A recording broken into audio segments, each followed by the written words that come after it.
Hey, are you a plot owner in Haryana and are you planning to construct a residential property? Then you're in the right place, because what I'm about to share could change the way that you think about your dream home. So the Haryana government has finally lifted the 7-year-old ban on S+4 construction. But these 7 years have seen a lot of ups and downs, with bans, stay orders, protests and whatnot. But why is this such a big deal? Okay, now let's imagine two scenarios, one with an S+4 and one without an S+4. So, say for example, you have a 900 square feet plot and you would have probably purchased it for about 2 to 3 crore. So, after factoring the set of area, you would be left with something around 800 square feet to build on. But with an S+4 into consideration, you can build up to 5 floors, that too on a 4,000 square feet plot, giving you ample space. So, now not only does this give you a much larger home, but it also gives people with lower budget capacities the opportunity to live in a city, while also leaving plenty of space for yourself. So, it's a win-win for both. More room for everyone.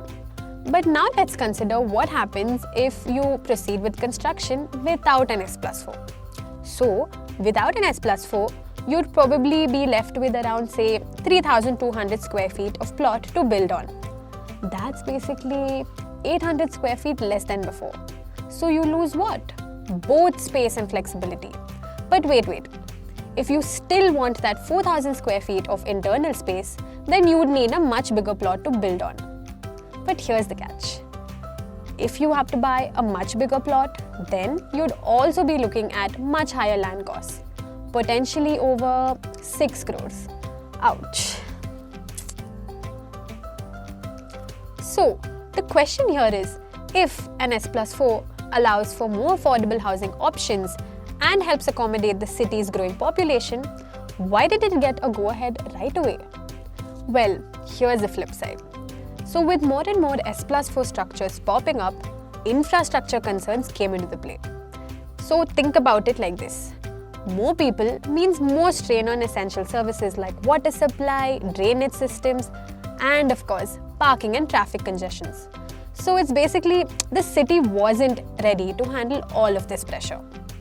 But what's the solution then?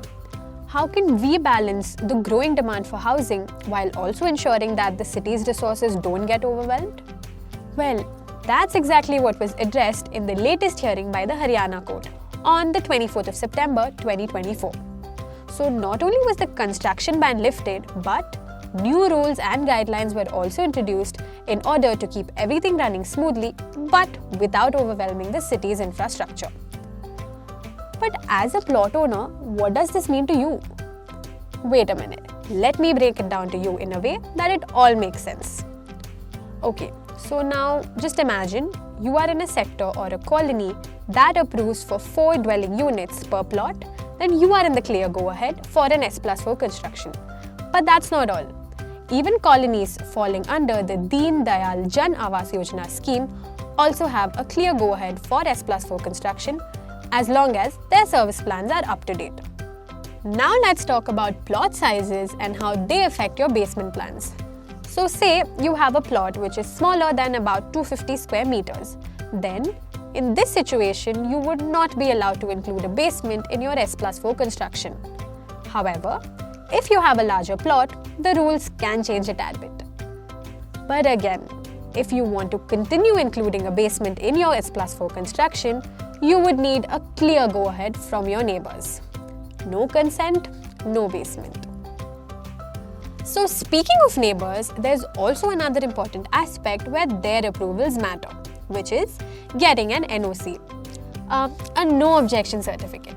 So, if you're planning to construct a brand new S+4 building, or say planning to add a 4th floor to your existing S+3 construction, then you can only do so if you get an approval from your neighbors in the form of a No-Objection Certificate.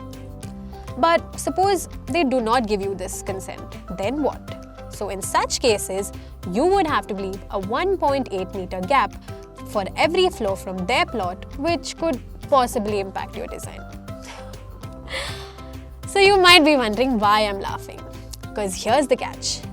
if your neighbors do not give their consent for your S+4 construction, then they would never be able to get an approval for an S+4 construction on their plot. So this means it's all the more important for you to have a good relationship with your neighbors. So, what do you think of these conditions on S+4 construction approvals? And do you believe that involving your neighbor's consent in your home construction is justified? Do let us know your thoughts in the comment section below. Hey, wait, we have something more for you. With all these plans, approvals and conditions into picture, choosing a reliable home construction partner becomes all the more important. And at Brick&Bolt, we are committed to delivering the highest quality of homes for you and your loved ones. And how we ensure this? With our 470 plus quality checks and a 10-year structural warranty for your home. And all this while you go about your usual day, our team keeps you up to date with all the construction progresses. So for more such construction-related tips, updates and awareness, don't forget to like, share and subscribe to Brick&Bolt.